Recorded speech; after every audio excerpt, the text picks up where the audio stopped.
Thanks to AB 540, undocumented students are given the opportunity to pay in-state tuition. Even though these students aren't entitled to financial aid, they find means to fund their education. AB 540 students rely on holding fundraisers and organize special events to raise money. But are these efforts done in vain? What can an undocumented student do with a degree if they need a legal status to work in the United States? What motivates these students to continue on their path to education? From California State University Northridge, Dwayne Keir reports more on the issue. At a Cal State Northridge fundraising event, biology major Candy Gonzalez discusses the goals and motivations for undocumented students to obtain a college degree. We're not criminals. We're trying to get an education. We're trying to contribute back to the country, and we just want to be treated equal. Some of us don't even know. We don't have closure with our countries because we were raised here. So that's one of the difficult things that we're struggling with, to let people know that we deserve to have that right to study and go for a further education. Fundraising events are only one of the ways undocumented students gain positive exposure in their pursuit for acceptance. Rosie O'Leal, advisor from the CSUN Student Services Department, explains that students and sympathizers support the movement through the use of art.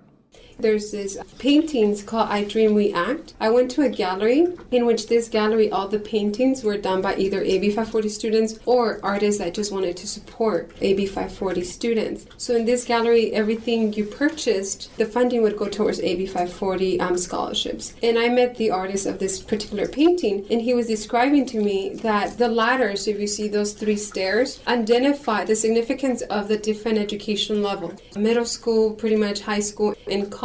If you see in the 3rd one, then there's a wall. The wall represents that for them, there's nowhere that they can go after their education. And the invisible, if you see their cap and gown, it's invisible, meaning we are invisible, we exist. But next to it, also to describe the painting, it's black. So meaning their future, it's unknown, there's a wall. They're not allowing us to work in this society. Central American Studies major Carla Zapata shares her stories about life as an undocumented student and reaching a wall in her education. Extreme levels of poverty really made my family come for a better life. You can be from anywhere in the world, and if your family doesn't have enough to eat, you're going to go anywhere to look for food for your family's survival, right? That's just a human need. I'm the daughter of a single mother, so she can't really help me as much as she would want to. She has a low-wage job as well. And so I have worked 2-3 jobs in order to pay for school and apply for scholarships. But, the scholarships are very competitive, and there's some that we don't qualify for because for lack of a social security number. So at least in my case, primarily, my job has been able to allow me to pay for school. And I attended community college before I came to a university, which was a lot cheaper. And while I was there, I was able to save some money. But right now, I'm only part-time for the first time ever since I started college because I almost wasn't going to come. But I, last minute got a scholarship and I was able to enroll for 2 classes, which was almost $2,000. And then if you want to come full-time, it's almost $3,000 plus utilities, plus how to get here and stuff like that. I would say that I feel like I try to keep my life in balance, but right now it's really down just because, number one, I'm about to graduate and I really don't know what I'm going to do after because, most professional jobs will require a social security number that I don't have. So all this time and all this money that I save and the jobs, 2-3 jobs coming to school full-time I've worked, seems like I kind of up in the air. Aside from balancing the responsibilities of school and work life, Carla must also confront issues regarding discrimination. We can't get a driver's license, we can't get an ID. When I was younger, I've been rejected from going to clubs. Just like a simple thing like that, now that is very important. But it's just like hanging out with your friends and you want to go somewhere. If you don't have the proper ID, they'll reject you and they won't accept your documentation from your country. So that's been embarrassing. I've been rejected from several places, embarrassed. And you can only imagine you've never done anything and you go somewhere and you're trying to purchase something and you don't have an ID and they'll say, no, we can't sell you this, we can't sell you that. It definitely makes you feel like unwanted and like you're doing something wrong. And in reality, most undocumented people are here to work and provide a better life for their family. But for every dark night, there's a brighter day. Carla shares how changing her attitude changed her outlook on being undocumented. I wasn't embarrassed. I would say it was just more like an acceptance thing, I went to school at Pierce College when I first graduated high school. And I would say most Americans, at least in that particular area there, have a lot of these misconceptions I was speaking to you about, that we're illegal, that we come here to get resources. There's something that you should be ashamed about, like something that you shouldn't be talked about. So I wouldn't tell them because I was like, oh, they're going to make fun of me. Like, are they going to accept me? Are they going to start calling me these names? So I think at the beginning, I was kind of reluctant to like really tell them my situation.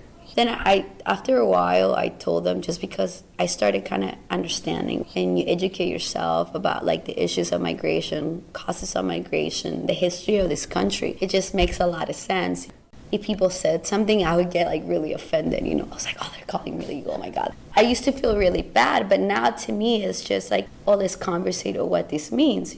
Do you know what you're saying? And like, where is that coming from? I guess to me, like, understanding about my own history, my own background, and kind of clearing up all the lies that most Americans have been told about all these, ethnic groups, it's made it a lot easier for me. Dr. William Perez, professor of immigration education at the University of Claremont, shares his research on the number of undocumented individuals who would benefit from stronger immigration reform in the United States. When we sort of look back at history, it's going to be the undocumented immigrant youth movement. A lot of people, including myself, have characterized this as a new civil rights issue for this country, the civil rights issue of the 21st century.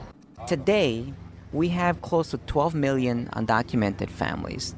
We have another 6 million U.S.-born children with undocumented parents.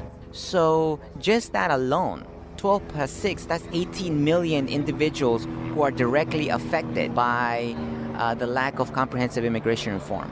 18 million immigrants today versus 19 million African Americans during the civil rights movement. The number of individuals affected by this issue are about the same. So that if you look at sort of from that perspective, it really is the new civil rights movement. Because we really have that many people whose life will dramatically change once we get this legislation into place. On May 5, 2011, California State Assembly approved AB 130 by a vote of 51 to 21. This bill designated to make paying for college easier by using private scholarships that are not derived from state funds. However, AB 131, a bill that would allow undocumented students to qualify for institutional financial aid, Cal State financial aid grants, and other assistance at the community college level, was postponed and is still in committee until further notice. On May 10, 2011, President Obama delivered a speech on immigration and the DreamAct before an audience in El Paso, Texas. He stressed how important it is to pass the DreamAct. We should stop punishing innocent young people for the actions of their parents. We should stop denying them the chance to earn an education or serve in the military. And that's why we need to pass the DreamAct. Now, we passed the DreamAct through the House last year, but even though it received a majority of votes in the Senate, it was blocked when several Republicans who had previously supported the DreamAct voted no. That was a tremendous disappointment to get so close and then see politics get in the way. And as I gave that commencement at Miami-Dade, it broke my heart knowing that a number of those promising, bright students, young people who worked so hard and who speak about what's best in America, are at risk of facing the agony of deportation. These are kids who grew up in this country. They love this country. They know no other place to call home. The idea that we'd punish them is cruel. It makes no sense. We're a better nation than that. So we're going to keep fighting for the DreamAct. We're going to keep up the fight for reform. As the universal reform is being held in Congress, it seems if all hope for undocumented students to pursue a college degree depends on the DreamAct. President Obama is becoming a strong supporter of the DreamAct and has discussed how important it is to the public opinion. Until such legislation is passed, students like Carla Zapata are educating themselves on immigration history, background, and reform to clearing up all misconceptions most Americans have towards immigrant ethnic groups. These students are maintaining a positive outlook of being undocumented. Before the United States gains a positive outlook on immigration, it must start with the undocumented immigrant youth movement, which is now considered to be the new civil rights movement of the 21st century. For more information, visit www.californiadreamact.org or go to your local education opportunity program office at your campus. For Social Justice Media, this is Charlie Cacho, Dwayne Key, and Ricardo Hernandez.